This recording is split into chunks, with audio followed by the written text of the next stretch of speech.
ሰላም ጤና ይስጥልን የክንፋን መረጃ ቤተሰቦቻችን የተመረጡና ወቅታዊ ዜናዎችን ይዘንላችሁ ቀርበናል። አብራችሁን ቆዩ። በቅድሚያም አርዕስተ ዜና። ግጭት ተባብሶ በቀጠለበት አማራ ክልል በሰሜን ሸዋ ዞን የሸዋሮቢት ከተማ አስተዳደር የሰላምና ጽሕፈት ቤት ኃላፊ የነበሩት አቶ ለማ ወንዳፍራው በተፈጸመባቸው ጥቃት መገደላቸውን የከተማ አስተዳደሩ አስታወቀ። የትግራይ ፖሊስ በ3 ወራት ውስጥ 300 የሚጠጉ የሰዎች አዘዋዋሪዎችን በቁጥጥር ስር ማዋላቸውን አስታወቀ።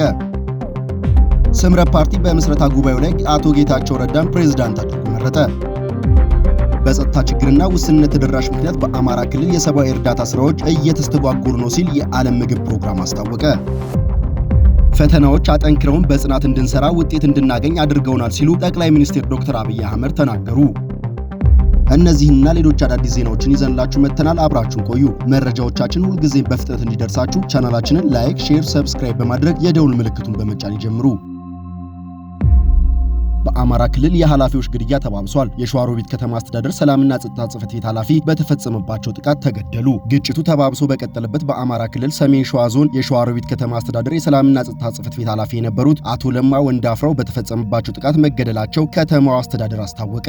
የሸዋሮቢት ከተማ አስተዳደር ትላንትና ባወጣው የሐዘን መግለጫ አቶ ለማ ወንዳፍራው ታማኝ የህዝብ አገልጋይ፣ ለሰላም የቆመ ጀግና ነበር ሲልም ገልጿል። በፈሪ የጥፋት ቡድኖች በተፈጸመባቸው ጥቃት ህይወታቸው አልፏልም ብሏል። ህልፈታችን የምንገልጸው በከፍተኛ ቁጭትና መሪር ሐዘን ያለው መግለጫው የጥፋት እጆችን እንቆርጣለን ሲልም አስጠንቅቋል። የከተማ አስተዳደሩ አክሎም በስም ያልጠቀሳቸው ነገር ግን ሐሳብን በሐሳብ እንጂ በጉልበት ማሸነፍ የማይቻል መሆኑን ያላስተዋሉ የሰው ልጅ ክብር ህይወት ከጥላቸው በታች መሆኑን ያመኑ የጨለማ ኃይሎች ሲል የገለጻቸው አካላት በከተማችን ላይ የሐዘን ጥላ አጥልተዋል ብሏል። በተጨማሪም ሐሳብን የሚፈሩ በውይይት የማያምኑና መፍትሄያቸው የሰው ልጅ ደም ማፍሰስ የሆነ የህዝብ ጠላቶች ናቸው ሲልም ጠቅሷል። ይህ ድርጊታቸው የፍርሃታቸውንና የክስረታቸው ጥግ ከማሳየት ውጪ የጀግንነታቸውን ስም የጀመረውን የሰላም ትግል ፈጽሞ ሊያቆም አይችልም በማለት መግለጫው አስገንዝቧል። የሸዋሮቢት ከተማ አስተዳደር በመግለጫው አቶ ለማ ወንዳፍራው የከተማው ሰላም እንዳይፈርስና የህዝቡ ደህንነት እንዳይናጋ ቀን ከሌት ሲሰሩ ነበር መሆኑንም ጠቅሷል። የተሰዉበት ዋና ዓላማም ለህዝብ ሰላምና የሀገር ደህንነት በመስራታቸው ነው ብሏል። ጀግና ቢሰዋም የጀመረው ትግል አይቆምም ያለው የከተማው አስተዳደር አቶ ለማ የለኮሱት የሰላም ችቦ ይበልጥ እንዲበራ ይደረጋል እንጂ አይጠፋም ሲሉም ገልጸዋል። አስተዳደሩ ይህን አረመኔያዊ ድርጊት የፈጸመባቸው ከጀርባ ያለ የጥፋት ኃይሎች በማደን ለህግ ለማቅረብ በቁርጠኝነት እንደሚሰራም አረጋግጧል። የጥፋት እጆችን እስከ መጨረሻው ለመቁረጥ አንድም ዕድል አናሳልፍም ሲሉም አክለዋል።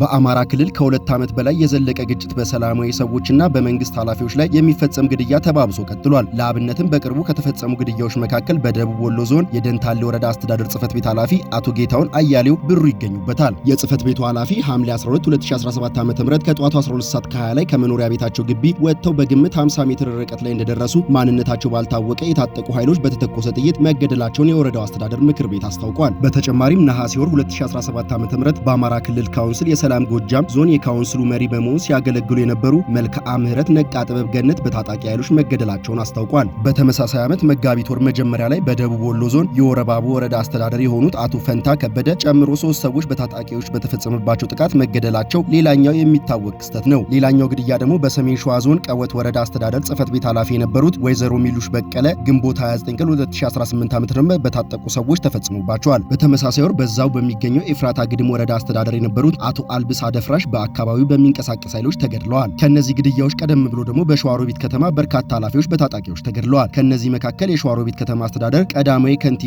አቶ ውብሸት አያሌው፣ የሸዋሮቢት ከተማ አስተዳደር ገቢዎች ጽሕፈት ቤት የሥራ ባልደረባ የነበሩት ወይዘሪት ጽዮን ተገኝ፣ የከተማ አስተዳደሩ ጸጥታ ኃላፊ የነበሩት አቶ አብዱል ሁሴን እንዲሁም ምክትል ሳጅን ያለለት ደጉ ይገኙበታል። በክልሉ መዲናም በርካታ ግድያዎች የተፈጸሙ ሲሆን አንደኛው የባህር ዳር ከተማ አስተዳደር ፖሊስ መምሪያ የማህበረሰብ አቀፍ ፖሊስ አገልግሎት ዋና ክፍል ኃላፊ የነበሩት ኮማንደር ወጋው ታረቀኝ ጸጥታ በማስከበር ላይ በነበሩት በጥይት ተመተው መገደላቸው የሚዘነጋ አይደለም። በክልሉ መዲናም በርካታ ግድያዎች የተፈጸሙ ሲሆን አንደኛው በባህር ዳር ከተማ አስተዳደር ፖሊስ መምሪያ የማህበረሰብ አቀፍ ፖሊስ አገልግሎት ዋና ክፍል ኃላፊ የነበሩት ኮማንደር ዋጋው ታረቀኝ ጸጥታ በማስከበር ላይ በነበሩበት ወቅት በጥይት ተመተው መገደላቸው የሚዘነጋ አይደለም። በምስራቅ ጎጃም ዞን የደጀን ወረዳ ፖሊስ ጽሕፈት ቤት ኃላፊ ዋና ኢንስፔክተር ዘውዱ ታደለና የወንጀል መከላከል ክፍል ምክትል ኢንስፔክተር ወርቁ ሽመልስ ለስራ በወጡበት ጊዜ ማንነቱ ባልታወቀ አካል በተተኮሰባቸው ጥይት ህይወታቸው አልፏል።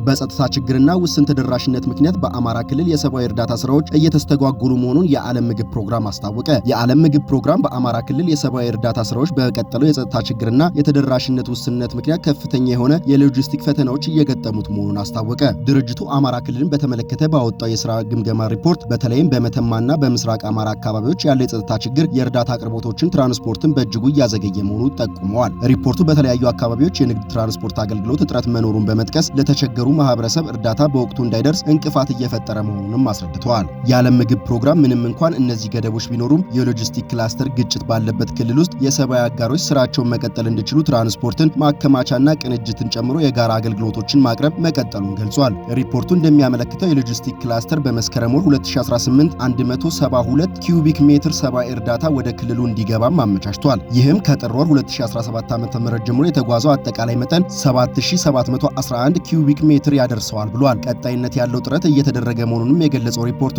የጸጥታ ሁኔታ ተለዋዋጭ በሆነበት ወቅት የእርዳታ አቅርቦት ለማረጋገጥ ተሽከርካሪዎቹ በአንድ ላይ መንቀሳቀስ ወሳኝ መሆኑንም ጠቅሰዋል። በተጠቀሰው ጊዜ ውስጥ 11 የጭነት መኪኖች ያቀፈ 3 ሰብአዊ እርዳታ ጭነቶች ወደ አማራ ክልል እንዲገቡና በክልሉ ውስጥ እንዲንቀሳቀሱ ተደርጓል ብሏል። በቅንጅት ተሽከርካሪዎቹ በአንድ ላይ መንቀሳቀሳቸው የአጋሮች ተሽከርካሪዎች ወደ ተለያዩ የክልል ክፍሎች በሰላም እንዲንቀሳቀሱ መደገፍ ረገድ ወሳኝ ነበር ያለው ክላስተሩ ይህም የህይወት አድን ፕሮግራም እንዲቀጥል አስችሏል ብሏል። ስምረት ፓርቲ በምስረታ ጉባኤ አቶ ጌታቸው ረዳን መሪ አድርጎ መረጠ። በቀድሞ የህወሓት ከፍተኛ አመራሮች የተመሰረተው የትግራይ ዲሞክራሲያዊ ስምረት ወይም ስምረት ፓርቲ አቶ ጌታቸው ረዳን ፕሬዝዳንት አድርጎ መረጠ። ፓርቲው መስራች ጉባኤ ትላንትና ጥቅምት 14 2018 ዓ.ም በአዲስ አበባ ያደረገ ሲሆን የፓርቲውን ፕሬዝዳንትና ምክትል ፕሬዝዳንት 7 ጉዳይ ፈጻሚ ኮሚቴ አባላት እንዲሁም 31 የምክር ቤት አባላት መርጧል። በዚህም መሰረት አቶ ጌታቸው ረዳ ፕሬዝዳንት ሆኖ ሲመረጡ ነጋ ሰፋ ተቀዳሚ ምክትል ፕሬዝዳንት፣ ሀፍቱ ኪሮስ ምክትል ፕሬዝዳንት እንዲሁም ሰብለ የፓርቲ ጽህፈት ቤት ኃላፊ ሆነው ተመርጠዋል። በተመሳሳይ የቁጥጥር ኮሚሽን እና ኢንስፔክሽን ሊቀመንበር አቶ ገብረ ህይወት ገብረስላሴ እንዲሁም አብርሃይ አበራ ምክትል ሊቀመንበር ሆነው ተመርጠዋል። በጉባኤው ላይ የፓርቲው መስራች አባላት ጨምሮ የብልጽግና ፓርቲ ተወካይና ጥሪ የተደረገላቸው እንግዶችም ተሳትፈዋል ተብሏል። በጉባኤው ላይ የመክፈቻ ንግግር ያቀረቡት አቶ ጌታቸው ረዳ በህወሓት ውስጥ የተፈጠረ ችግር ምክንያት አዲስ ፓርቲ ለመመስረት መገደዳቸውንም ገልጸዋል። አክለውም ፓርቲው ጉባኤውን በትግራይ ክልል ለማካሄድ ፍላጎት የነበረው ቢሆንም በክልሉ ያለው ስርዓት አልበኝነት ጫፍ በመድረሱ ማካሄድ አልቻልንም ብለዋል። በተጨማሪም ፓርቲው እስካሁን ከ5600 በላይ አባላትን መመዝገቡን ጠቅሶ አባላቱ በምስረታ ጉባኤው ላይ መሳተፍ ቢፈልጉም በጸጥታ ችግር ምክንያት መምጣት እንዳልቻሉም አንስተዋል። አቶ ጌታቸው ረዳ የትግራይ ህዝብ ህልውና ለማስጠበቅ መስራት አለብንም ሲሉ ተናግረዋል። ፓርቲው ብሔራዊ ጥቅሞች እንዲከበሩና ስትራቴጂካዊ እቅዶች እንዲሳኩ አበክሮ እንደሚሰራም ተናግረዋል።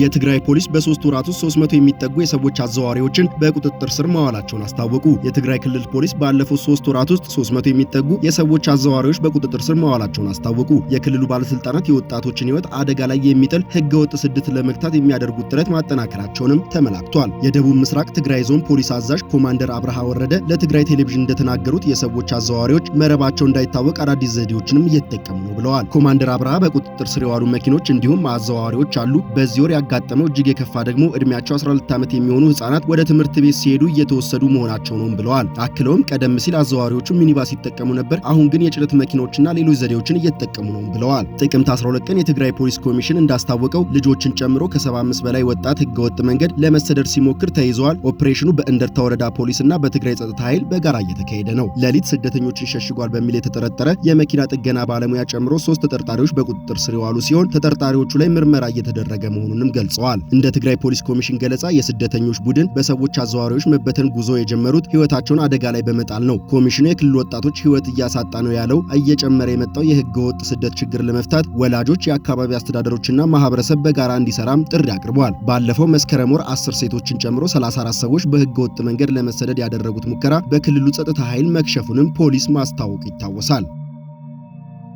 ፈተናዎች አጠንክረውናል፣ በጽናት እንድንሰራና ውጤት እንድናገኝ አድርገውናል ሲሉ ጠቅላይ ሚኒስትር ዶክተር አብይ አህመድ ተናገሩ። ባለፈው ዓመት ያየናቸው ፈተናዎችና መከራዎች አጠንክረውናል፣ በበለጠ ጽናት ተግተን እንድንሰራና ውጤት እንድናገኝ አድርገውናል ሲሉ ጠቅላይ ሚኒስትር ዶክተር አብይ አህመድ ተናገሩ። ጠቅላይ ሚኒስትሩ የሚኒስትሮች ምክር ቤት ምልከታ በኮሻይ በሚል ርዕስ በ2018 በጀት ዓመት የመጀመሪያ 100 ቀናት የማይክሮ ኢኮኖሚ አፈጻጸም ግምገማዊ ውይይት በኮሻይ ግድብ ከሚኒስትሮች ጋር አድርገዋል። ጠቅላይ ሚኒስትሩ በውይይቱ ላይ ኢትዮጵያ ትበለጽጋለች፣ የሚገባትን ስፍራ ትይዛለች፣ ያንን ስፍራዋን የሚያዝ ጉጉትና ምኞት ግን ከኛ ጥረትና ድካም ውጪ የሚያረጋግጥበት መንገድ አለ ብዬ አላምንም ብለዋል። በእያንዳንዱ እርምጃ እንማራለን፣ በጥልቀት ለማየት እንሞክራለን፣ ያየነውን ለብዙ ሰዎች ለማሳየት እንፍጨረጨራለን በማለትም ገልጿል። በዚህ ሂደት ውስጥ ኢትዮጵያ ትሰራለችም ነው ያሉት። ባለፈው ዓመት ያየናቸውና የተማርናቸው ነገሮች መጀመሪያ ኢትዮጵያን ለማወቅ ነው በማለት ገልጸው ብዙዎቹ ችግሮች ኢትዮጵያን ለማወቅ ነው ብለዋል። በዚህም የተነሳ በትንሽ ሳንቲም ለባዳ ሲገዛ እንደሚታይ ጠቅሰው የትልቅ ሀገር ዜጋ ነኝ ብሎ የሚያስብ ሰው ጊዜ ሰጥቶ ሀገር በመስራት ውጤት እንደሚያመጣም አስገንዝበዋል። በጋራና በመግባባት መስራት ከቻልን ምንም ጥርጥር የለኝም ውጤታማ እንሆናለን፣ የኢትዮጵያን ብልጽግና እናረጋግጣለን ያሉት የጀመርናቸው ስራዎች ሁሉ ፍጻሜ እያገኙ ውጤት እያየን ስለሆነ ፍሬውን ከልጆቻችን ጋር ለማየት ጊዜው ሩቅ አይደለም ብለዋል ጠቅላይ ሚኒስትሩ። በ2018 በጀት ዓመት የመጀመሪያ 3 ወራት በሁሉም መስኮች ከፍተኛ ውጤት መመዝገቡን ጠቅሰው አንዳንድ መስኮች ከተጠበቀው በላይ ስኬታማ እንደሆኑ ተናግረዋል። የተገኙትን ውጤቶች በቀጣይ ሩብ ዓመት በማስቀጠል ውጤቶችን ማላክ ከተቻለ የኢትዮጵያ የሽግግር ኃይል የሚቀሩት መሰረተ ጉዳዮች የሚከናወኑበት ዓመት እንደሚሆኑም ተናግረዋል። ውጤቱን ለማጽናት በበለጠ ትጋትና አቅም መስራት እንደሚገባም አሳስበዋል።